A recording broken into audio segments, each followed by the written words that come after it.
In Iraq in 2008, Army Specialist Sean Moore's convoy was hit by an IED, leading to traumatic brain injury and radically changing his life.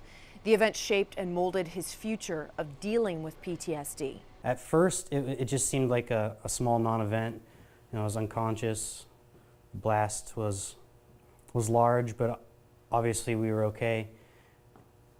But the symptoms started to develop from there. Sean Moore had been on a regular mission that day when everything took a turn for the worse. We're moving along, and all of a sudden there's just this loud blast. I remember waking up on my back. Really, the smell of the dirt is what sticks with me. Having my whole self checked over, but I remember feeling like, okay, I can feel my legs, I can feel my arms. All right, I'm good.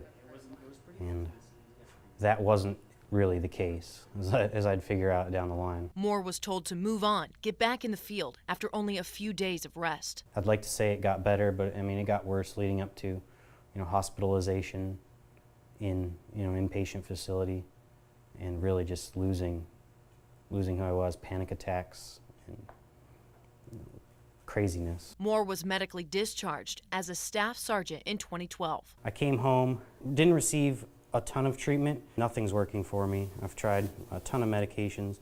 My marriage was suffering. But then his wife Hannah stepped in. She constantly was telling me that I could do better and arguing with the Army doctors, basically saying, hey, something's wrong with him and this is what it is and you need to pay attention. After being diagnosed with PTSD, Sean went looking for other ways of treatment. I was recommended to go to this program called Mighty Oaks. This is a faith-based program. It's a Christian program. This focuses on mind, body, and spirit.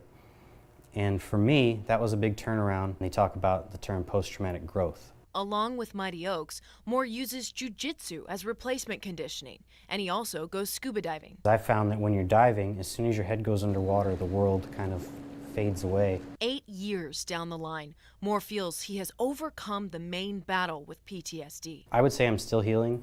I have scans done regularly. I feel pretty good about where I'm at. My marriage is stronger than ever.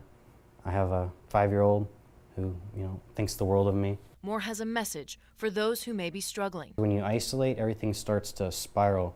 You can be your worst critic, and when that's the only counsel you have, you're in trouble. You're not alone. If you suffer from PTSD and are interested in any of the programs mentioned, you can go to WAFF.com. Just click on the Community tab, then Redstone Report. Stephanie Mills, WAFF 48 News.